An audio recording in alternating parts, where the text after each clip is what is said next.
Good evening, good morning, good afternoon, good whatever it is, wherever you are, whoever you are, and welcome to the second episode of our newest show, actually our second newest show, whatever. No Nerd Caliber, the show in which we talk about one specific, pretty narrow topic in entertainment nerd fandom and dig into our favorites, in this case, our favorites and our least favorites. So our topic tonight is top three loved things and top three hated things within the Skywalker Saga, specifically the 9 movies, the 3 trilogies, and that's it. No books, no side stuff. Yeah, we're going to actually get into a side topic, but that's for later. I'm Rodney Brown. I'm the editor-in-chief of Nerd Caliber. I am First Person Shooter on Facebook. I am Burley_Adopter on Twitter. Joining me tonight, we're going to start with our guest. We have a guest. Our second show, we've got a guest. Awesome. Eric Greenlee from It's Like a Podcast or whatever, the best name ever. I love that name. Eric, introduce yourself. Give us your social media. What up, though?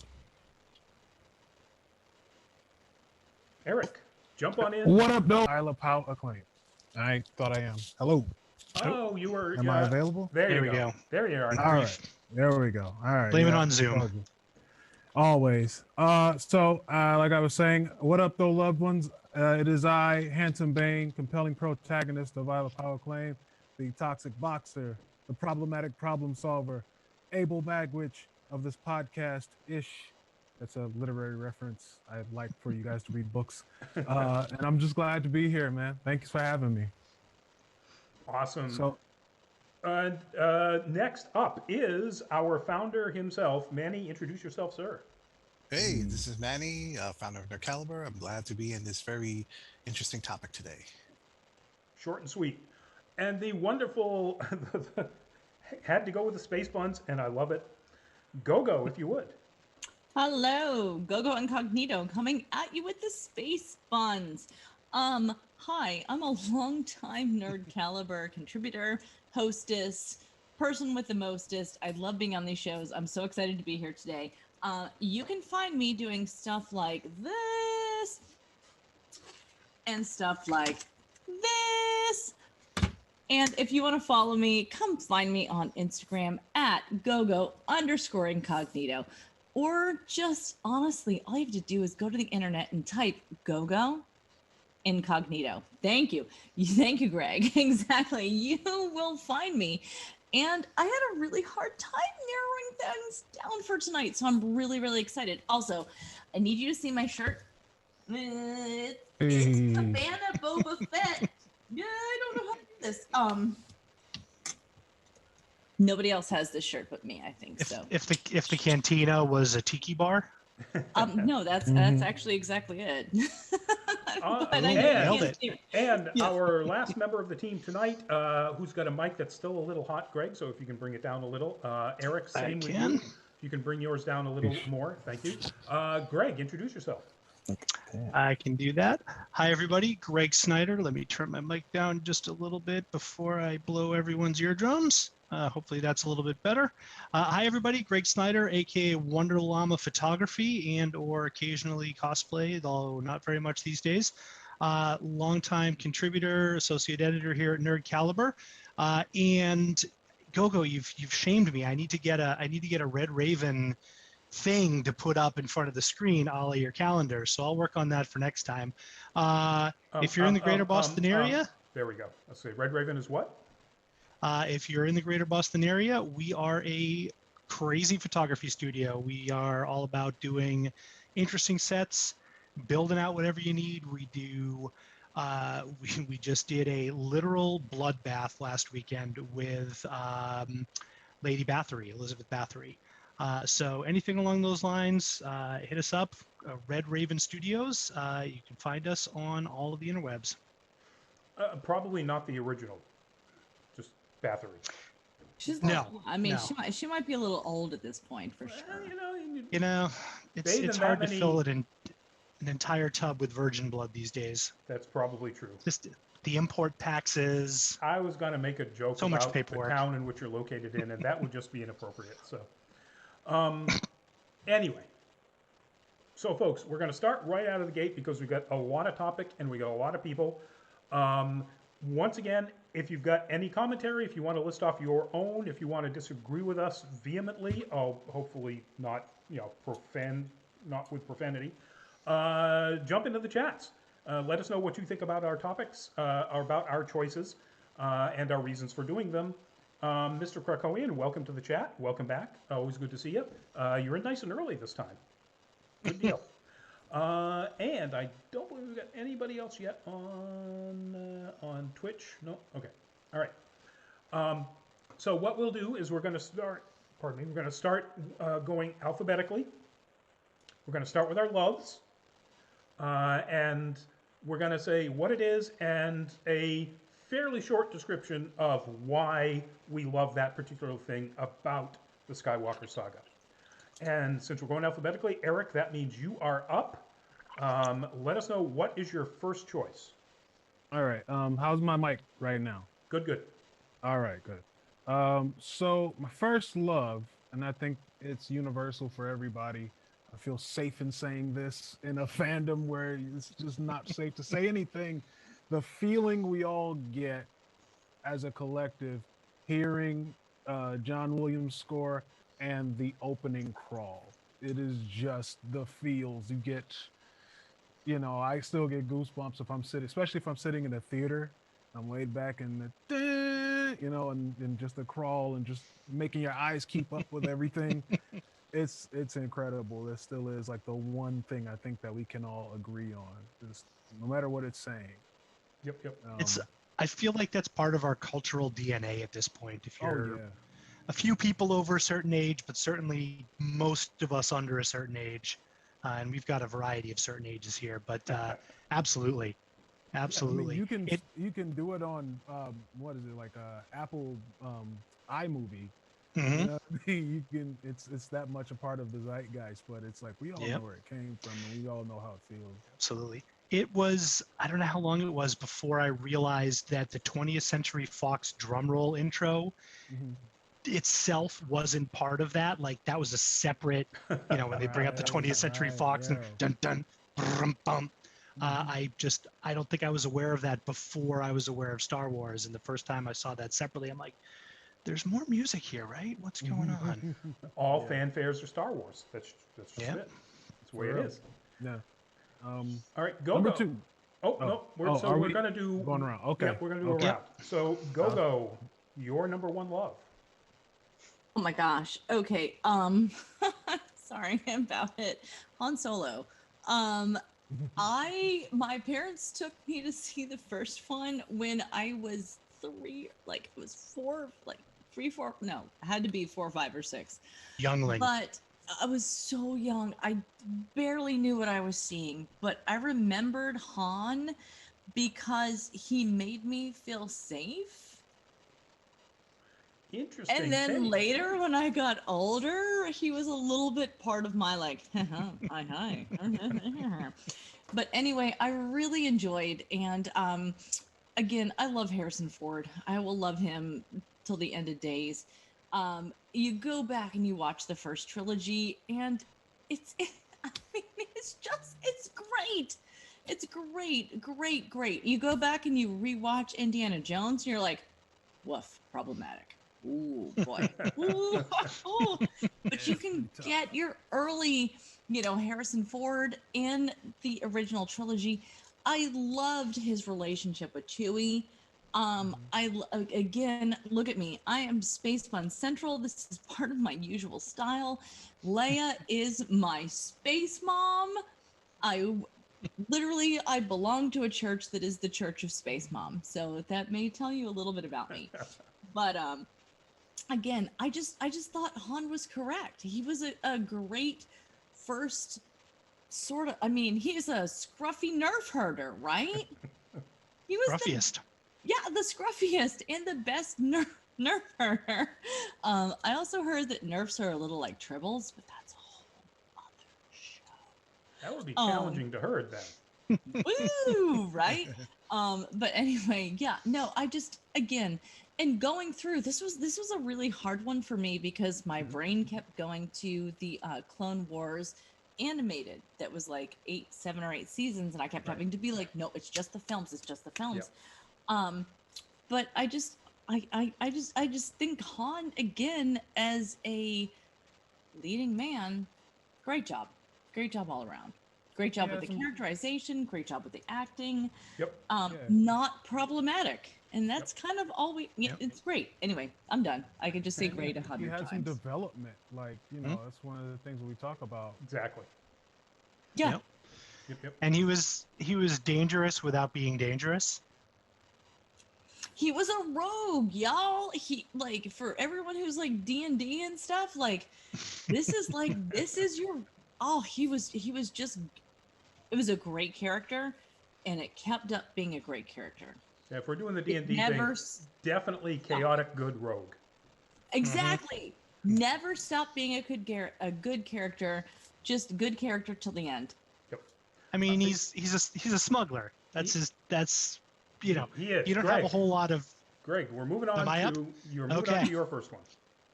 So are we going in the order we put them, or do you have the? So say it, and I'll jump queued up? around to wherever Okay, it is. there I we have go. it in the order of that you put them. Okay. but- So I am going to kind of echoing Go-Go. Not one particular thing, but more of an overarching thing that still to this day is one of my favorite things about Star Wars is Princess Leia, and especially Princess Leia kicking ass, taking names. Absolutely. Growing up, I watched a lot of Kung Fu theater and a lot of, stuff along those lines. And it's all dudes, and girls were always, help me, I'm a damsel in distress. And it didn't really always resonate with me that girls couldn't also kick ass, and that they could only be, tied to the railroad tracks waiting for Dudley Do-Right. So seeing Princess Leia, yep, there we go. Literally, like the entire escape from the Death Star is just, to me, it's such an iconic. She's not taking shit from anybody. She gives as good as she gets. She smack talks Luke and Han just as much. And I know there's a million nerds out there, boy, girl, and everything in between, who grew up watching Leia thinking, damn, well, if Space Mom can do it, I can do it. Space Mom. Yep. All hail the Church of Space Mom. Mm-hmm.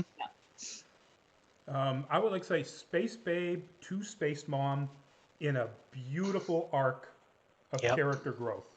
Yep. So, Absolutely. all right, Manny, number one. We heard Han Solo. We heard Princess Leia. Mine Sorry, is, we took all the good ones. Sorry about it. no. Mine is Finn. I love the fact that we had this storyline of a ex-stormtrooper that broke away from the cult mentality of the Empire or the First Order, and was trying to find himself. And my favorite scene in Star Wars is the where he fights in the Last Jedi, where he fights another stormtrooper, and that stormtrooper calls him traitor. And I love the interaction. I love the fight scene, and I even enjoyed that Han Solo came and saved him at the end. I really like that because it showed me the potential of where his character could have gone in the series. I think he had so much more potential, and I don't want to get too much into it because we're talking about things we love. I don't like how they played out his character, but I really like the character of Finn, and I really like that scene. Here. The scene that launched a million memes. Yeah. All right, so moving on to my first love. Where are we? There we are. Jumping around here. And I'm going with Go-Go. It's Han Solo. I think that is the best character and casting combo in the entire franchise. With, I would say Kylo Ren, and Adam Driver is a close second, but Kylo Ren is not a great developed character. Adam Driver is amazing as him. But when you look at the combination of like one of the absolute best, most well-developed, most standout characters with the best lines, so on, in the hands of one of the best actors, at least in the first well, in every one of the 4 movies he appeared in, then yeah, for me it's Han Solo, 100%. Equally iconic. Exactly. Absolutely. I mean, It you could is- say to virtually anybody, whether they're necessarily like, I would go so far as to say my parents probably saw A New Hope back in the day, know nothing about Star Wars, etc. But if you say Han Solo to my parents, they know exactly who you're talking about. I think that's probably one of the reasons actually that my parents were so excited to see it. It was because they're like, we like this Harrison Ford guy. Don't know about that dumb kid, but hey, it's science fiction. We like that, and it's Harrison Ford. How bad can it be? And it And here wasn't. I am. It wasn't. And it wasn't. Wasn't. Eric, number 2 on the love list. Number 2, I love the evolution of lightsaber duels. Now, You it's know, tough for the me to put up original- an example that is evolution, so what I picked Sure, was just the pick your Maul, favorite. Qui-Gon Jinn, Obi-Wan. Mwah, chef's kiss. You've done it. That's what we're looking for. You know, the first, you know, fight. I think the first lightsaber duel we see canonically is Vader and Ben Obi-Wan. Obi-Wan, and it's, you know, it leaves a lot to be desired. I mean, you know, it's like, I get that it's supposed to be like a samurai duel where it's, you know, done in the space of 5 moves or whatever, but that's a good cover up. But that's great for history. I'm here to be entertained. Yeah. So do some flips, you know, do a barrel roll. Let's do it. You know, give me some moves. And to see people go, you know, these lavish, elaborate, choreographed battle scenes. I know when I go, I'm waiting to hear and let's get it on, you know, because I'm also somewhat of an action junkie. So give me the good stuff, and you know, don't be afraid to. Will you make that noise later when I talk about mine? Sure. I got you.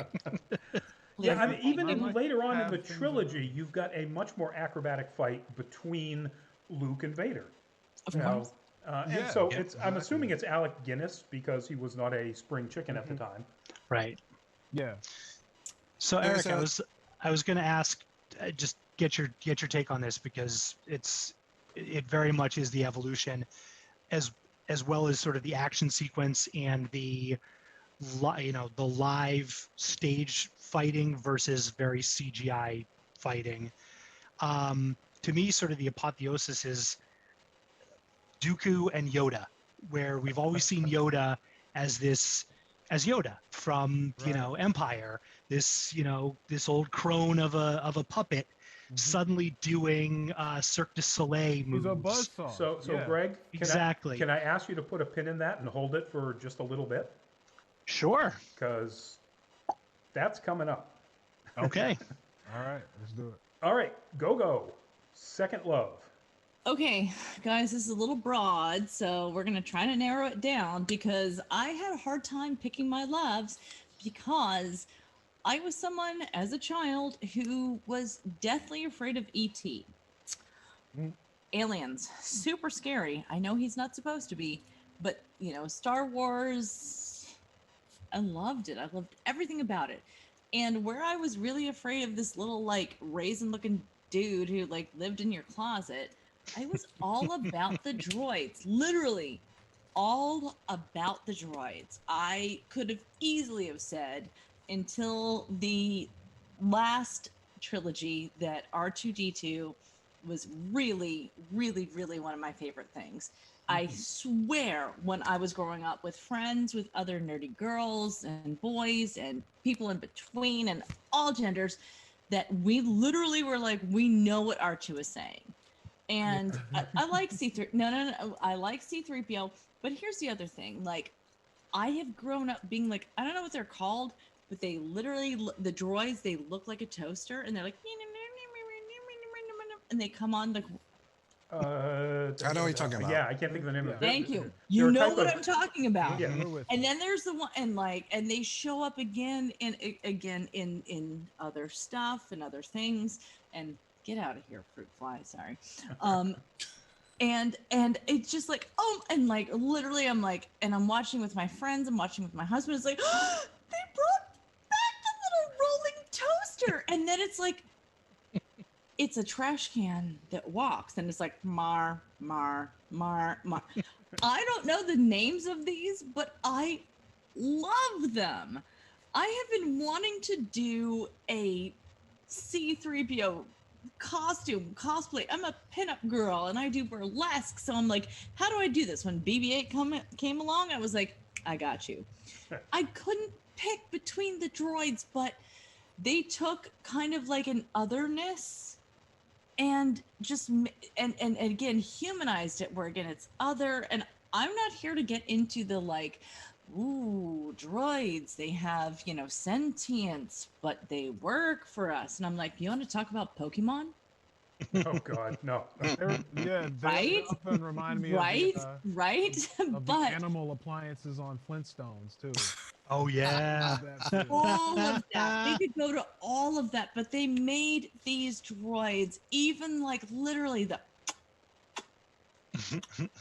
walking trash can, where you're, there's a whole thing in Rebels where it's, anyway, I know that's not what we're doing. Outside the Skywalker Saga. All right, Greg. Outside the sky. Anyway, they bring them back. They're amazing. They're so good. I'm done. All right, Greg, number 2. All right, number 2 was tough. I was originally going to go with lightsabers because I'm a sword guy, and lightsabers are just bloody awesome. But I gotta say Wookiees, Chewbacca in particular. Kind of again echoing, you know, Gogo's comments about aliens. Wookiees are unique in sort of the sci-fi, all of sci-fi in a lot of ways. I mean, you've seen other knockoffs, but Chewie, the fact that he was so communicative without saying any words that human beings could understand, he was, you know, he was a sidekick, but he was so much more than a sidekick. The God love him, Peter Mayhew running around in the heat in that enormous costume, you know, as an actor, you know, well, most of us are cosplayers here, Eric, I'm not sure, but Yeah. okay, so I'm Cosplaying sure on my everyone. shirt, actually. Nope, there we go. So all of us have been in hot convention centers in very much costumes, for want of a better word. It's nothing compared to trying to act under bright lights on stage or on location in a fur suit. So much respect to Peter Mayhew for pulling that off, and just the character of Chewie. He always spoke to me in a way almost more than Han Solo. I mean, I echo everything you guys said about Han. Very iconic, but Chewie is also super iconic. You know, I think again, most people, if you said Chewbacca, would know exactly who you were talking about. And just everything. Maybe more than Han Solo, even. Could be, because I mean, Yeah, who doesn't love furry things? I think that's why we relate, you know. It's just, Manny, you're number 2. When it comes to the Phantom Menace, and I think most people will agree with me that when we watch it, we just fast forward the whole thing until we get to the part where Darth Maul has his fight scene with Obi-Wan and Qui-Gon. I love that scene. I know some recently some stunt coordinators kind of look at it and say, oh, it's not as perfect here and there, but I don't know. The music just is top notch when he comes in and then shows off his I don't know what you call it. It's not a lightsaber. It's a double-edged lightsaber of some sort. And when I remember when that came on the screen, everyone in the audience just jumped up like, "Oh my gosh, this is amazing!" Yeah, it was. Is this something that like Star Wars fans always talk about? Like, what if there were different lightsaber weapons? And we actually saw something very different. And Darth Maul is just a great-looking character. And that whole fight scene and Qui-Gon's death, I still to this day when I want to just think about the Phantom Menace, I just always just look for a YouTube clip of that and just watch it. It was genuinely exciting. Absolutely. All right, so I'm going to move on. The last one in our second round of what we love And this is going to take a little bit of explanation, but I'm going to be quick about it. The image that I just put up there was, of course, of the first time you see a Star Destroyer going after Leia's cruiser. And for me, one of the things I absolutely love about, and this applies to the whole thing, is the sense of scale in these movies. Right from the very first movie until the very last, the production designers did an excellent job of showing you how things progress from human scale to much larger scale to Titanic scale to, space scale, to outer space gigantic scale. And they did an excellent job, and in that very first scene, they set that up and they stuck with it through all 9 movies. So huge kudos to all of the production designers for this idea of really giving a sense of scale in this universe. So that's my second thing I love. All right, getting on to Absolutely. thank you. Getting on to number 3, Eric. Number 3, man. Just got to give it up for Darth Vader's presence. Just any time that he was on, it was an important scene. And just again, the how do we make it so special when the main villain comes on? It's like, he's got a boss, but he sits around all day. But this is the guy that's in the trenches. He's the one that's got the dirt and the blood on his hands. Mm-hmm. And speaking of which, I know we're staying inside the 9, but Rogue One. Yeah. Turned into a horror film it was Jason X at the end of this movie. He just shows up in space. Jason in outer space. Yeah. Yeah, it's like, Oh my gosh, Jason in outer space. That's the thing. Yeah, you should go watch that because it's really dumb, but it's a lot of fun. Yeah. Wait, that's an actual thing. Oh yeah. Yeah, Jason X. Jason X. Oh yeah. Jason X. He's in space. Yeah. But it's Okay. that scene that we got in Rogue One is that, but worse, because it was just like, hi, I'm Darth Vader, and I have you all in a small room.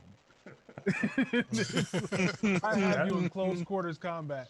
I'm Darth Vader. Hi. Bye. Mhm. Hi. Bye. Hi. Bye. This is the last thing you'll ever see. Hi. Mm-hmm. And what's funny is I did we did a parody, not necessarily a parody video of Star Wars, but we just had this big thing where I worked at Best Buy. One of my friends quit and then he came back. And so they paid us to make a short film about it. And at the end, it ends in the worst lightsaber duel ever. But you walk into the room and it's dark and I popped the lightsaber. And this was a good 4 years before Rogue One came out. So I don't know if somebody had seen our little video and they're probably like, it'd be kind of cool if Darth Vader hit the lightsaber in a dark room. I am absolutely sure that's exactly where that inspiration That's came what from. happens. So Yeah. Shout out to you guys for using it. The thinking about Rogue One, I realize we're getting a tiny bit off here, but the fact that we've all known Darth Vader and one of the most iconic bad guys in all of film, across all media, literally. Yep, completely. We've known him, his whole journey, his whole fallen good guy. Blah we blah hear blah. the Imperial March. He's got his own theme, and John Williams did an amazing job with that. But Eric, to your point about Rogue One. When he comes on, you know exactly who Darth Vader is, but it's still holy crap. Yeah. Because you know who Darth Vader is. Because you know who Darth Vader is. Because it's until we see him, we know he's around, but it's like he's around. He's like the boogeyman up to that point. Yeah. And then it's like, oh no, he's real. Speaking of character designs, one of the all-time great character design, costume design, production design, audio design around all things Vader. Yep. I agree completely. 100%. Go with your number 3. Okay, I think we just kind of touched on this. So it's also, I had such a hard time narrowing it down. I wish I had mine because I have 3. I didn't bring them. Lightsabers, y'all. I would love to. Yeah. Thank you, handsome Bane. I actually wanted that. I might call on you again, but literally, I'd never seen anything like it. And again, my parents took me to this, the first one, when I was literally like a toddler, and all I remembered was the name Skywalker. And I said it for a long time, and they're like, "That's fine." And then I got to see it, but I literally, this is something I literally grew up with my parents loving this. So I would, I'm going to say I didn't have a choice. It was perfect. This is literally my thing. And lightsabers, mwah, mwah, be more effective than I had mine. There you go. Exactly. I don't, they're just so iconic.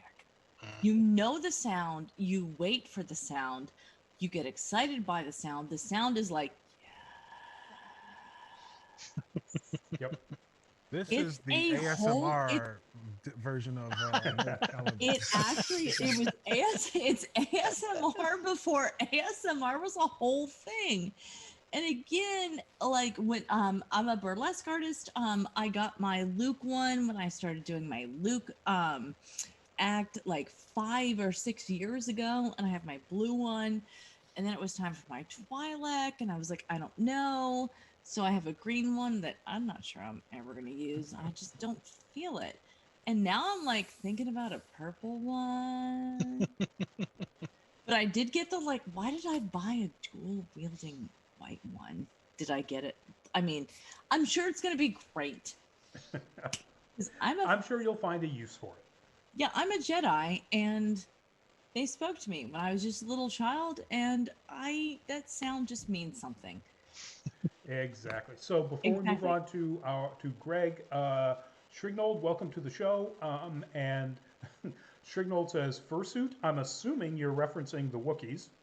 Yep, you beat me to it. I was literally just going to say, howdy, hi Shingold.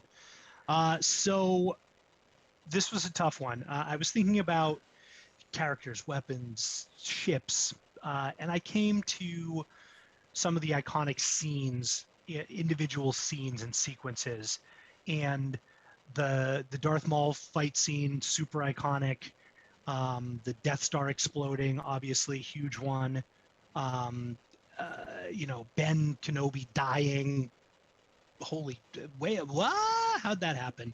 You're kind of jumping ahead a little bit. To me, the one that just like rocked me to the core in some ways was the incredibly iconic and much parodied Luke, I am your father. In the guts of the Death Star, or not the Death Star, the Cloud City Station. That whole sequence. I mean, I saw Empire in the theater when I was a little kid. You don't know what's coming. You had no idea. I mean, now everyone knows it. It's also part of the kind of the cultural DNA. Luke, I mean, everyone says, blah, blah, blah, I am your father. It's a joke. Yeah. But that moment when that happens was such a WTF moment for me, and presumably for everyone else that saw it for the first time and didn't know what was coming. Luke's just, I'm sure there's a polysyllabic German word for the guttural cry of your soul coming to some new reconfiguration in your body of, most people didn't give Mark Hamill a lot of credit as an actor, but that was a quality acting scene where he really just like let it all out. And the moment where he just like lets go and drops was just, I mean, if your heart wasn't thumping in your throat, you weren't paying attention.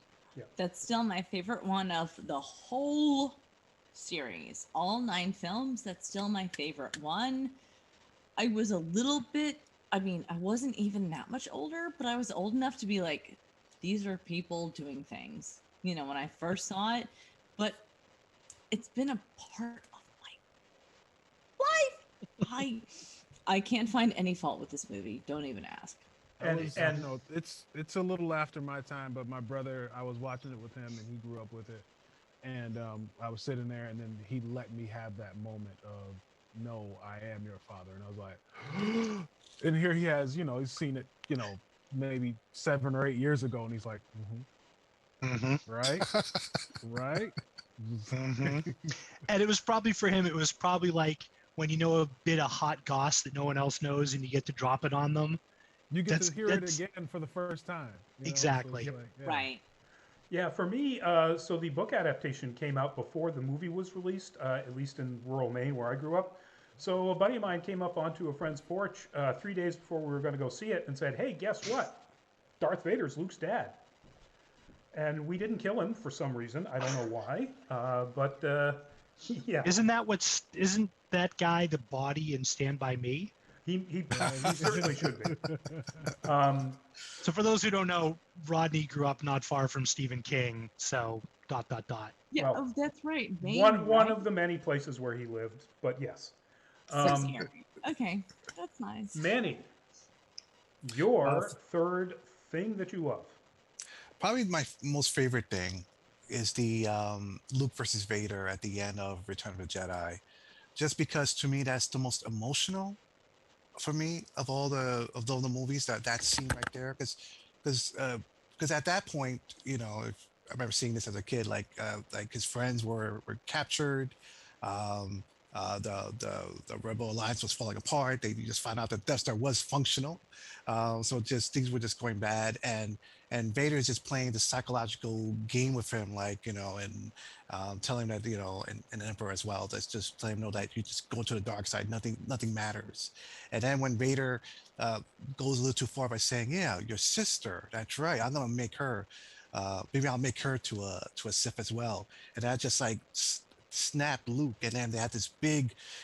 Of all the like lightsaber fight scenes, it's interesting like how it's choreographed. It's like it's not like a martial art choreographed fight scene. It was a scene of rage, and yeah, that's right. And Manny, I'm going to apologize. I swapped out the wrong thing with Finn, so I don't have an image of that. So my bad. But everyone knows what I'm talking about. But yeah, that to me. Please watch the movies. But yeah, that scene is like my favorite of the Skywalker Saga. Yeah, it's a fantastic scene, and once again, it's redemptive. It's literally has everything that you talk about in an action arc. You build up, might be winning, start to lose, it looks really bad, the big turnarounds, and then the big redemption. It's, there's every action anime literally follows that thing over the course of seasons, and that takes 10, 12 minutes. So, good choice. All right, my last thing is, again, it's a big concept. But I absolutely love, even right out of the gate in the first movie, the aliens in Star Wars. It's not completely a human-centric universe. There are so many alien species. And they, even in that first one, they went so far out of their way to make things that didn't look like people in suits. Some of them did. There's no way around that, particularly back then before they were doing CG. But I've got, I can't even remember what its name is, Moma Nadon or something like that, up on the screen right now, the Hammerhead. Right. I still don't know what that race is called, but I know exactly what you mean, and I love them. Yep. I think, go ahead. I was going to say the Mon Calamari. The Mon Calamari. Absolutely. Who doesn't love Admiral Akbar? Yep. Everyone loves Admiral Akbar. Okay, I'm sorry. Kit Fisto is still my secret boyfriend. I'm sorry. I feel like he's the only Nautilon we actually get to see, but I'm still like, I'm coming for you. Doesn't one appear in The Mandalorian? But that's not the Skywalker Saga. Anyway. Giving me a reason to rewatch them. I might be mixing up my alien races. With opera glasses. Sure, let's do it. And that's one of the great things. I could be mixing up my alien races because there's so many of them and they're so well designed. So I know we're literally crossing the streams with this one, but I'm like, who's Kid Fisto? So I just had to do a quick image search there. Yeah. Is Plava Laguna, is the diva a Kid Fisto? That's a whole. Anyway, I'm just gonna drop that and let's move on. Let's move Okay, on. I'm into that. I like that. Also, for you who are taking away from this, Kid Fisto is my boyfriend. All right. So, folks, we're moving on to the things we hate.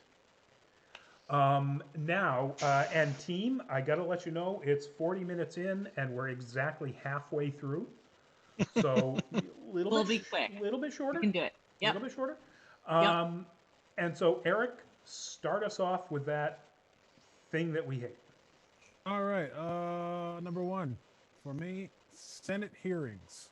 You know, it's boring. I'm here again. I'm here to hear that sound.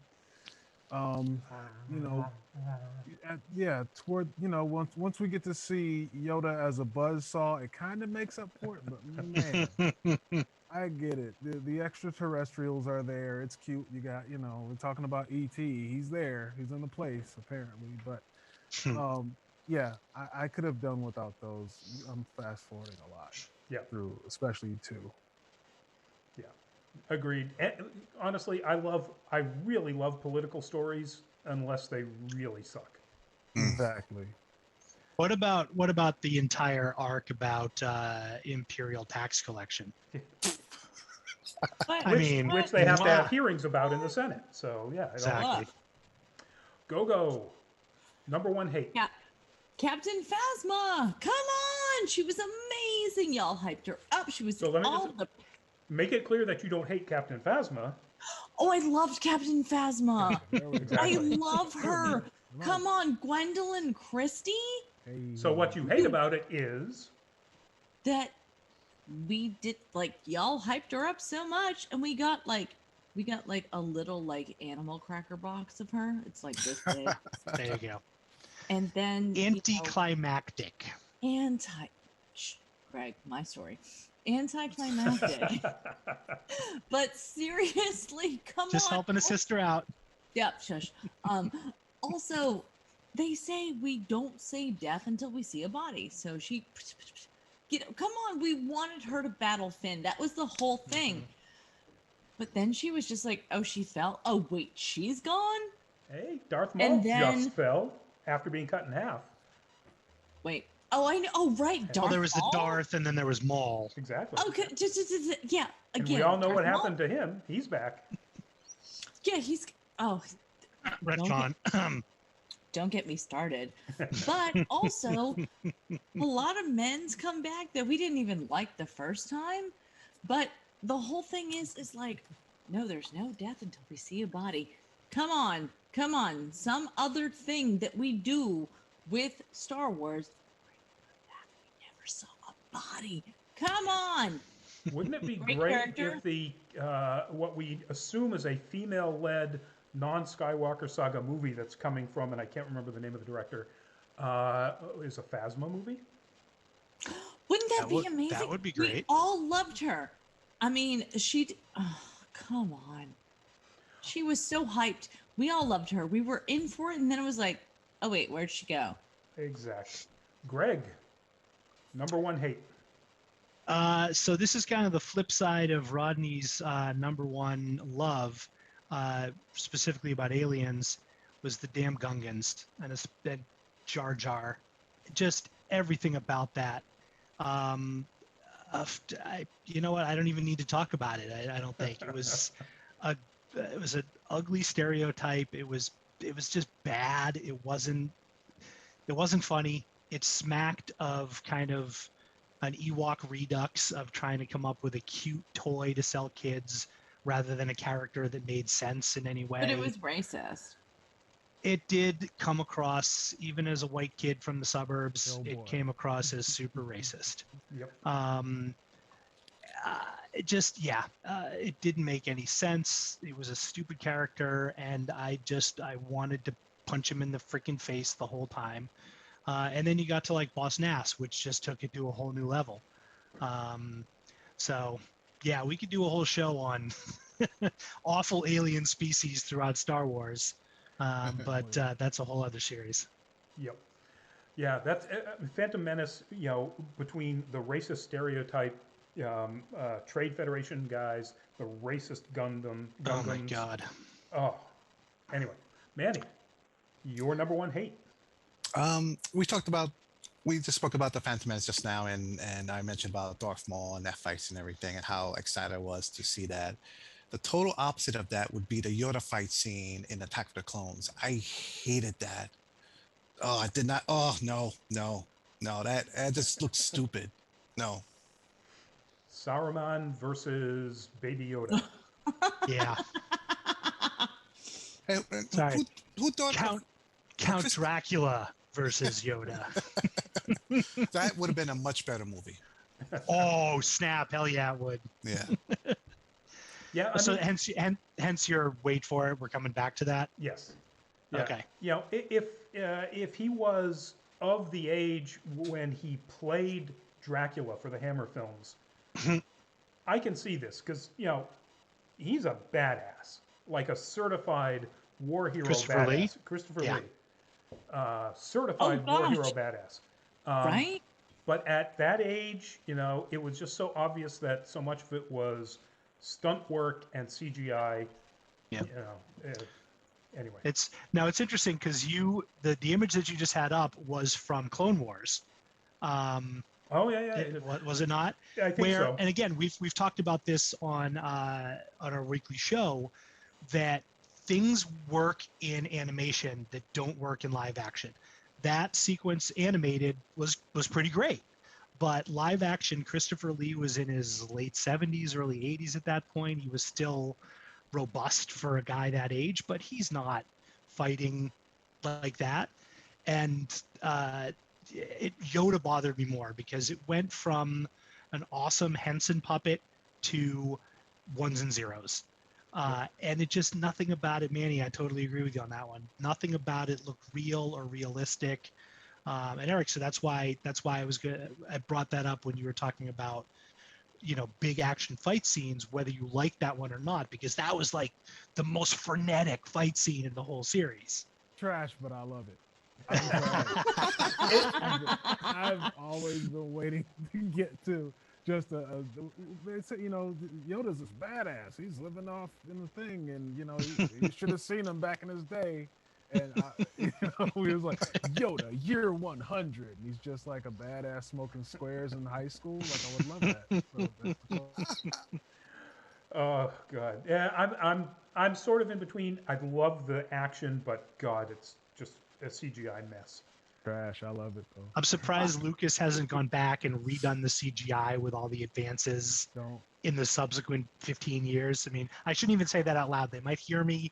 They might do it for the extended director's remix, Yeah, supercut. now they got to get Disney's approval to spend that kind of money, so don't count on it. Anyway, my number one hate, and this is really tough to come in with a number one hate out of the final trilogy, but Rey frickin' Palpatine. The laziest choice ever made in fantasy science fiction entertainment of any kind.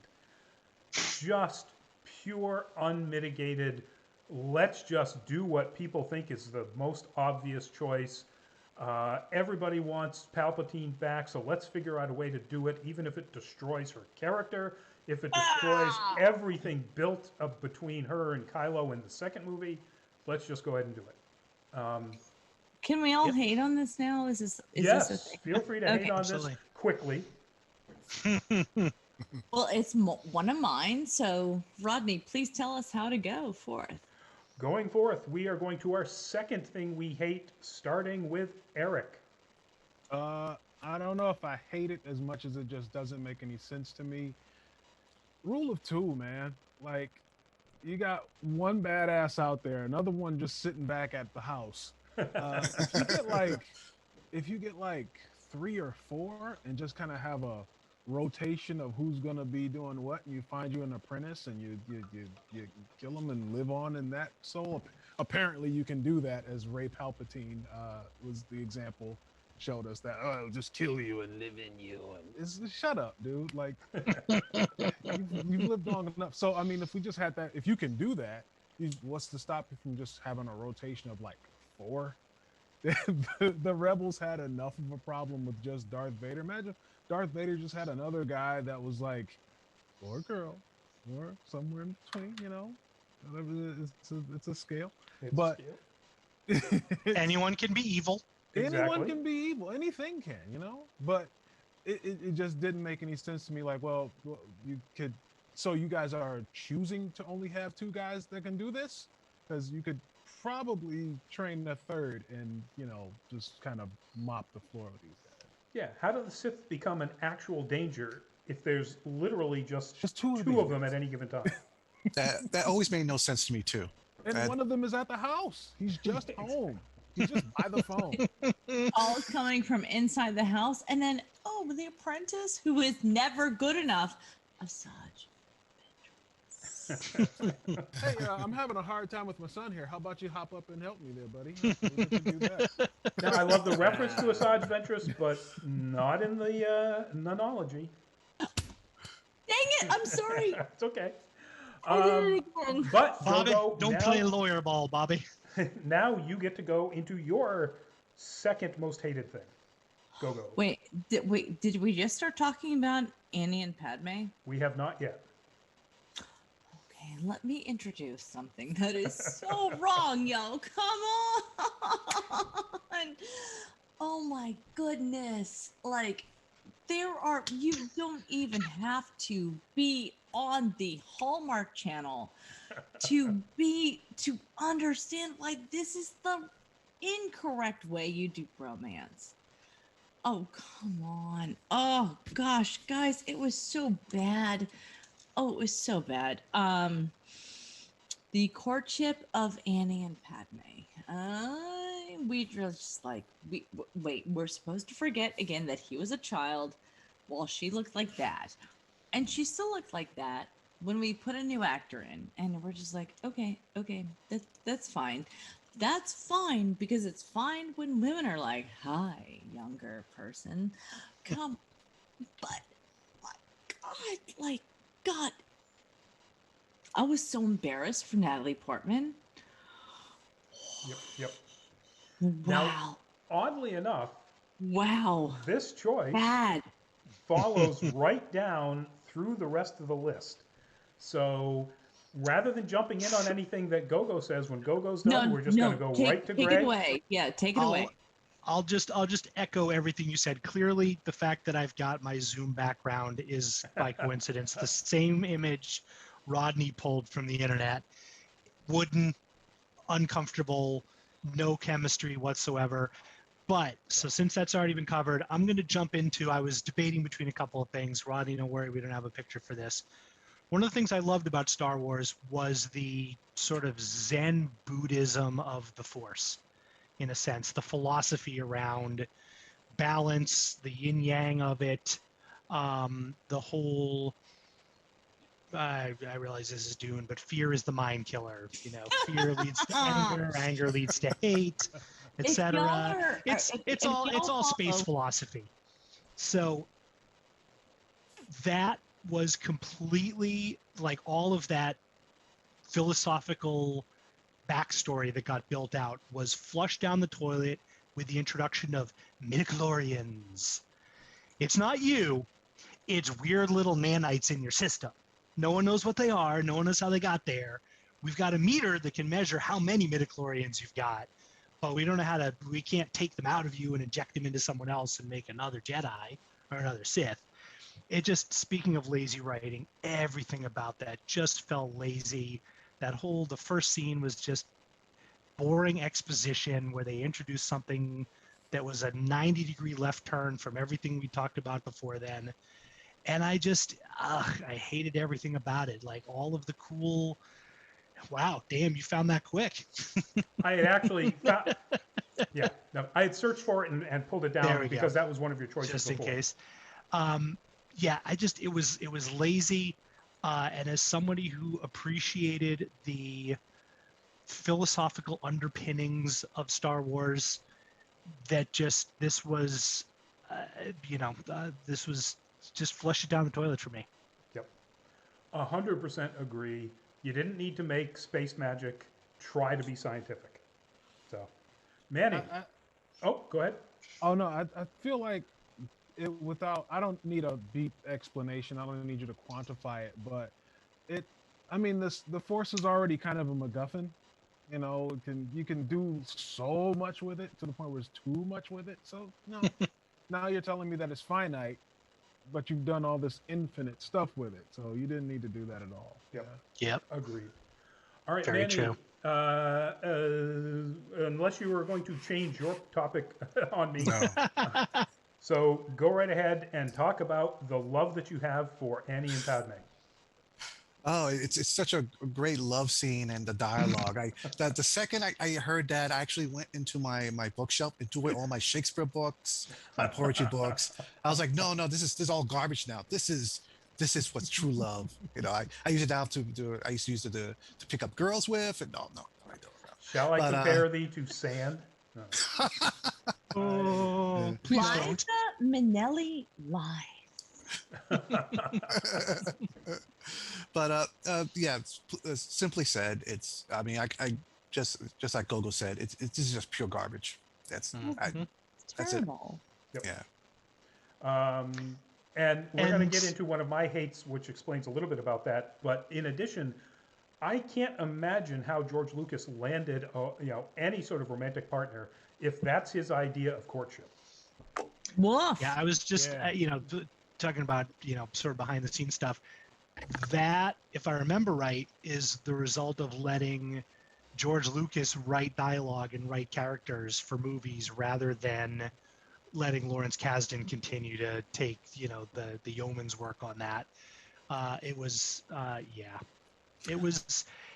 almost, it could have been Bill and Ted talking to each other for the same level of romantic chemistry there was between them. There's much more romance between Bill All and right, Ted. that's a bad example. It's a great example because there is chemistry there between Bill and Ted, whether it's just Bill and Ted. But they're never going to make a baby.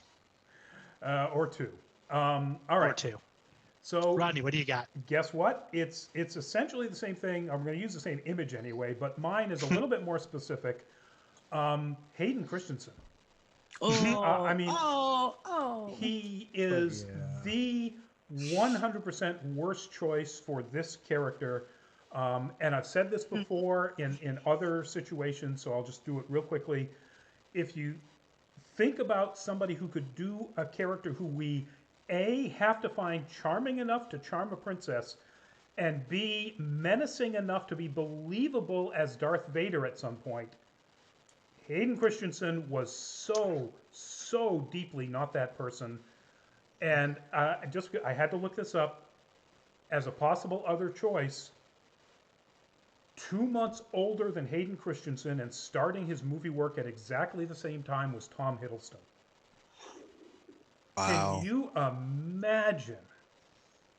Yes. Since you posted this in our group, and I was a big Tom Hiddleston fan before he came to Loki, which is again, Loki is my boy. So, Yeah. Yeah. I'm feeling I was gonna say sorry, didn't mean to interrupt you. I thought you were done. No, I was just gonna say things that could have been. You're on. I'm done. Why am I totally blanking on his name? The actor who played Ben Kenobi. I'm having a brain fart. Oh, Ewan McGregor. Ewan McGregor. Even Ewan McGregor, had he not already been cast, would have been a better choice. Yep. I'm not sure what the age differential is, but he's he's super charming, but he can be a relentless badass when he wants to be. Yeah. I think he's 6 Especially or when he has a 7 high years ground. older. Okay. Has anybody seen the story where somebody said to watch the second trilogy as a love story between Padme and Obi-Wan. No. I've read some fan watch it. fiction. If you watch Would it, you like to through, talk about if you watch it through the view Because that I they am actually there. like each other, if you watch it through the view that they actually like each other, it takes on a completely different meaning. Like, not that they've acted on anything, but because you're my boy's girl, but we would probably be better for each other, and they like kind of have that as an undertone, and it changes the movies completely. Knowing mean- that actors make these decisions when they go into this, I would not doubt at all that Ewan McGregor and Natalie Portman decided that's how they were going to do their scenes together. Yeah. That was going to be their headcanon while they were acting together. Yeah. And if whether the actors made that decision, or this decision I'm coming to, or it was written into the script more explicitly, if they had played that up as more of an actual love triangle between those three characters, it would have given a lot more, I don't know, credence to Anakin, Yep. All right. to his whole descent. Anyway, Greg, moving on. We're running Sorry. long, and I know that Okay. Eric needs some time for this one. Okay. And so, Eric, Batter up. your last item that you hate. Last item I hate. I actually do hate this. It is the over-promising and underselling of humans of color, and most notably Finn. Yeah. We were all basically promised, like, you're getting a Jedi of color. You're getting this guy as a Jedi, whether however you view him. Hey, I've seen him in other stuff.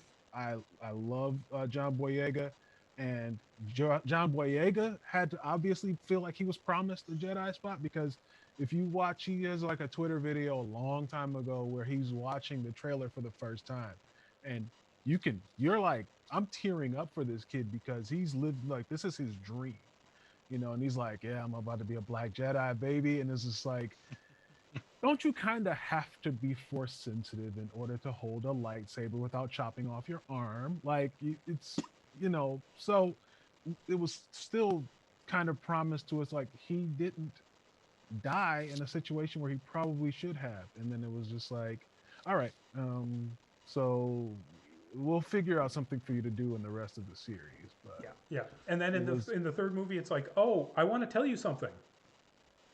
Exactly.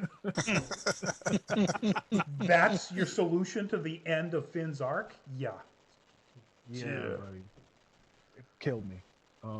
And like I said, we get all these other aliens and just everywhere, and then we get two, maybe I'll throw in a third brother in all of space. Actually, three main brothers that we get in all of space. He was in my list too, for sure. Yeah. All right, go. Since go right ahead, follow on with that, because guess what? Finn. A great actor, like, amazing actor. He had me from the get-go. Should have just been right up there as a dual main character with Rey. I'm very, very angry what they did with his character. I related a lot more to Finn than I did to Rey, but Finn should have been that main character. If they wanted to dual main characters, they had they could have done, but they just didn't, and I don't know that we'll ever get him back. No. But they Upset. He's made that pretty clear. He's really pissed at them. Yeah. For And absolutely good reason. Yeah, Very, very good reason. Absolutely should be.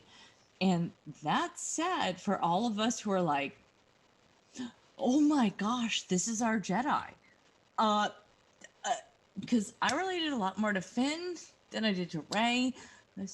But I'm a white woman looking at him. This is not about me. This is about, like, literally everyone else. Finn should have been the main character. And just to the image that I've chosen for both of yours is a nice shot of Finn and Rose. Yep. And if we're getting into that whole topic of J.J. Abrams, it's his fault, of him literally sidelining the two most important or most visible people of color in the franchise after Lando. No, Yep. it's That was sickening, Yep. is what it is. Yep. Yeah, no. Finn should have. Nope. Sorry. Finn should have been the main character. All right, Greg, yours needs some time as well, so Yeah. jump into So it. this, in a very, very big way, is kind of the flip side of the coin that Eric and Gogo were both talking about. And one of the things external to the movies themselves, but integral in a sense, is the toxic Star Wars fandom. I mean, there's a lot of phenomenal Star Wars fans out there. I don't mean to paint everybody with the same brush. Uh, nice angry mob photo. Thank you. That works perfectly. For those of you on the team who don't have this up, I picked the pitchforks and torches from Shrek. I mean, you can trace everything that Eric and Gogo were just talking about to ugly online fan pushback against a black person being a main character, against a Vietnamese woman being a significant second tier character, against The Last Jedi as a whole, because it ruined their childhood over Luke's whatever. This is too broad a topic to dive into any one vein of toxic Star Wars fandom. The gatekeeping. I mean, just a few days ago, some dumbass thing online about, well, if you don't know who this character from the Clone Wars is, you don't know fuck all about Star Wars. Pardon my French there.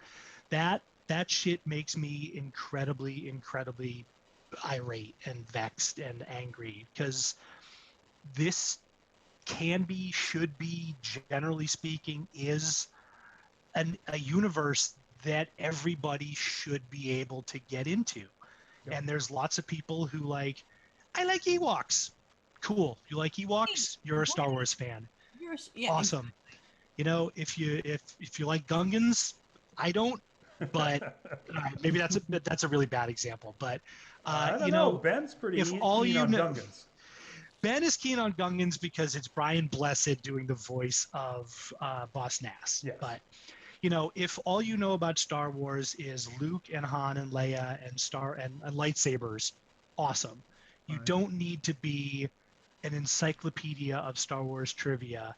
And if you are, okay, cool, that's your thing. But don't tell me I can't enjoy it just to go and spend 2 hours in a theater with some other people going, yeah, slice him in half with a lightsaber, awesome. That's all I take away from a lot of this stuff. And the fact that after the final trilogy, the final primary, Last Jedi, etc., Rise of Skywalker, thank you. Coming in the age of social media and people relentlessly being critical of everything, and also J.J. Abrams, it made it, it was like, in a sense, I almost feel bad for him.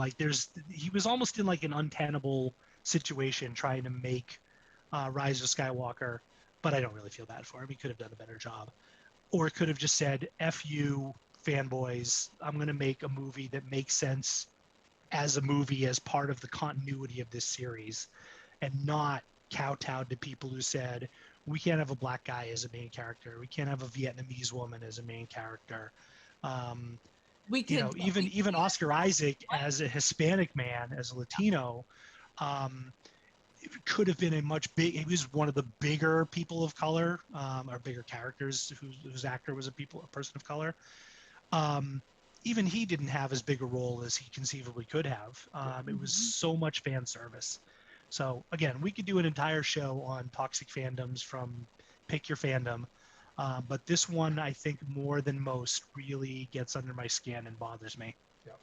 I don't know. Rick and Morty fans probably are giving them a run for their money, but they're pretty bad too. But I just want to say while we're on the air that I would be here for the toxic fandom of Star Wars, considering that I started at age 5 or 6 when I literally didn't know what I was looking at, but I learned the word Skywalker. So There you go.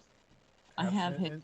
And for you fanboys who don't know how old people work, when you get old, you don't want to do as much stuff. So Luke Skywalker was perfectly characterized. Your grandpa probably killed Nazis, but he wasn't doing it at that age anymore. Now, see, I always thought it was the blue walrus milk. It's so much tryptophan. It makes you lazy. You just want to sit around and read the paper. That's just buttermilk. You know, milk of magnesia. That's how old people work. Oh my! That actually could have been milk of magnesia. Oh my God, what a reference! Wow. There you go. Wow. Damn. All right, Manny, your last thing that you hate about the Skywalker saga. I picked a scene from Rise of Skywalker where Rey found what she was looking for using a dagger as a map, which I thought that was really really silly. But hearing everyone, I think my problem with the new movies is that, see, even with the prequels, there's a lot of parts of it that annoy me, but it is still Lucas's vision. I felt this was an extension of himself. This is his story, and when I watch the new movies, it's all I hear. When I watch it, all I hear in the back of my mind is like, they're just trying to make money. The story doesn't matter. They don't know what they're doing. They bungled it so badly. With like, all they needed was just a cohesive storyline that would run through 3 movies. And I just don't know what they were thinking. They're having, I don't know. It's like they didn't have a plan except that let's just follow the same beats that Star Wars has made previously, and fans will eat it up and keep buying tickets. Yeah, honestly, they should have let Rian Johnson make that last one. Like that was the original plan after he made Last Jedi. Agreed. Yeah, completely. But yeah, that whole dagger thing is just stupid. Just stupid. How is this mystical dagger sitting around forever when the thing crashed like 20 years ago? Yeah. I'm sorry. You have this image, and you say Rian Johnson. I immediately thought Knives Out. Yep.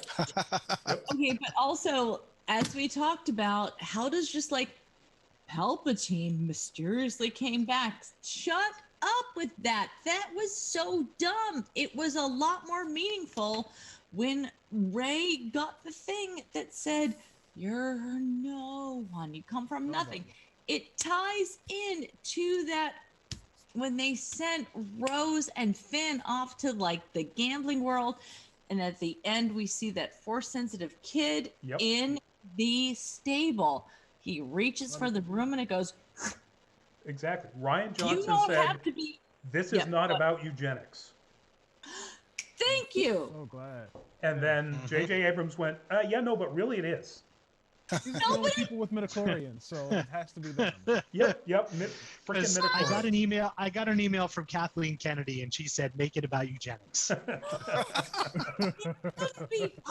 it so much better when it was like, "Yeah, no, that's fine." Rey is literally just a Force-sensitive kid who got fakakta left, and you know what? And that was in a sense one of the more sort of genius parts about that was the concept, like as a viewer, as a fan of the series in general, the idea that you didn't have to be from some royal family or lineage. You could be some junk collector kid from a desert planet in the middle of nowhere, and you could go, "Whoa, I have the Force, I'm gonna go save the galaxy." Abrams turned it into a typical YA, oh my God, I'm a secret princess story. I'd much rather someone who isn't a princess who overcomes their obstacles and goes out and saves the galaxy rather than, "Oh shit, I guess I gotta, because my daddy was Luke or Ben or Chewie or whoever the other fan theories were." Will with Rey, because they did kind of make her, and I say this as someone who is a ultimate feminist, They did kind of make her a Mary Sue, like literally, like she could drive the Falcon because So it was. is Luke. So Mhm. is Luke. Yeah. Yeah, I know. So You know, was Luke. I know. Luke trained doing some handstands and then Right. he's ready to take And the off. thing I is, know. but with Luke, they just made it really clear. It's like, wow, this kid is like amazing with the Force, Hey, which is why he can kid's do the special. handstands, which is why he can drop bombs into a tiny little opening. Mhm. You know, Yeah, it's good. that's all they needed Why to not? do with Rey. Yeah. At least he got a couple of training montages. I mean, all they needed to do over that was play "You're the best around." Luke Yeah. plays some I think we space all chess, No, you know, lightsabers, some rocks, and then Okay. you're Super Jedi. Yep. But All right, again- folks. Okay. Moving on to the very last thing. It's my last thing that I hate, and it's more J.J. Abrams hate, but it's way, way down from what we've been talking about. It's really super specific. It goes across everything he's made that's considered a outer space science fiction movie. J.J. Abrams hates science. And this is a scene of when Starkiller Base blew up all of the planets that were the primary planets for the New Republic. And people on the planet that Poe and Finn and they were all standing there and they were watching it in their own sky happen. From, in some cases, thousands of light years away. If you go to Wikipedia and you look at the destruction of this, it's the Hansian system or something like that, people have literally written what they consider to be actual canon explanations for this weapon being a phantom energy beam, that the beam itself travels through subspace, so therefore you can see it outside of any temporal restraints. That's almost a direct quote from Wikipedia about how this thing happened. And that is even dumber than what J.J. Abrams did in this. So that's the same convoluted pseudoscience logic that gives us parsec as a unit of time instead of What- distance. Yeah. of smuggling. Yeah. Did the Kessel run in 12 parsecs? It's like, well, okay, that's a measurement of distance. If it's 12 parsecs, Sure. it's 12 parsecs. Yeah. So, Rodney, if you like realistic, accurate science fiction, you should really check out this series. You probably haven't heard of it. It's called The Expanse. Oh God, that's No, I'm not gonna take the bait. yeah. I But mean, everybody go watch it. That's mean. That's mean. That's Everybody just- go watch it. I mean, he did this in his first Star Trek. Literally exactly the Yeah. same thing. You know, Spock watching Vulcan be destroyed from the moon of a planet thousands of light years away in real time. And it was bigger than our moon in his sky. Like, It's got really good internet. he's got really good internet and apparently projection screens somewhere in the outside of the atmosphere. Anyway, J.J. Abrams, you're a freaking hack. Stop making movies. Period. Wow. And on that note, that has been it. We've run long, but again, it was a deep topic and a lot of really great input from everybody on the team. Thank you very much.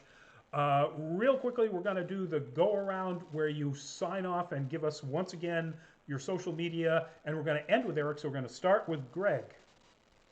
Night, everybody. We picked Star Wars because next week is May the 4th. So this seemed very topical for this week. Wonder Llama Photography, Wonder Llama Cosplay, Red Raven Studios in Southeastern Mass. Look us up. Come give us a shout. Cool. Go. Gogo Incognito. You can basically find me, hopefully, at Gogo Incognito. Just go to the internet, type in Gogo space Incognito. You should find me at most places. If you don't, it means you're too young. And don't get those VPNs to do it, kids. Manny. Thank you all for watching. We have a Patreon page. If you want to support us, please go there or buy something in our merchandise section, I think below this video. Yeah, thank you for watching. And let's, I'm so happy that the Mandalorian exists, because or else I would have just given up on Star Wars a long time ago. Here. And that is patreon.com/nerdcaliber. Pretty much all of our social media is whatever the URL is /nerdcaliber. Eric, thank you for joining us tonight. Hey, no problem. Thank you for your having me. wonderful input, and tell us where we can find you on anything you want to plug. Sure. You can find me on Twitter and Instagram at ILA_POW. That's It's Like a Podcast or whatever, with an underscore in the middle of it. And you can also find us on Facebook. It's Like a Podcast or whatever. I also do the Shredhead podcast. I voice the Shredder as a Knicks fan for the majority of it. There's also other Hyphen Podcast group members, Hyphen Nation, Rascalcast Power Hour, Frightful Fret, We Should Do This Again sometime, and of course, Obvious Nonsense with insert name here podcast. So whatever you need, we got it over at the You're a Hyphen busy man. Yeah, that's an empire there, man. That's an empire. Well, they're not all me. But You know, I enough do of want them are. I do want to say real fast that Eric has also been I admire his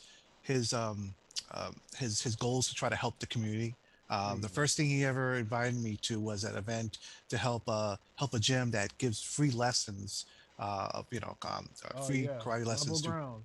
Actually, Level Ground MMA gym, free lessons to everybody 22 and under. Also like job training, all that. If you're in the Dorchester, Roxbury area of Boston, you can just head on over there. My guy Hudson and Allie, they will look out for you over there. Awesome. Yeah. Thank you, Manny. Great plug. And of course, Rodney Brown, editor-in-chief, Nerd Caliber, blah, blah, blah. We've all seen it before. Patreon.com/nerdcaliber if you want to help us go to cons when they come back. Because we really want to go to cons. And get content for you, not just have fun at cons. But thank you all. So tomorrow night, Nerd Week Live. Lots of topics dropped already. All sorts of really interesting stuff for us to talk about nerd news from the past week. Check us out, 8 o'clock on all of our social media as well. Next Thursday, full fat spoiler chat. Come on. It's Falcon and the Winter Soldier. What else would it be? Ended this Friday. So as always, because the word spoiler is in there, we're going to spoil the heck out of it. We're going to talk about things we liked and didn't like, themes, meanings, and so on. But to do that, we have to talk about literally everything, including endings, spoilers, big reveals, whatever. So if you don't want it spoiled, don't watch that show. This is literally the only time you tell people not to watch our programming. Exactly. Please watch our programming.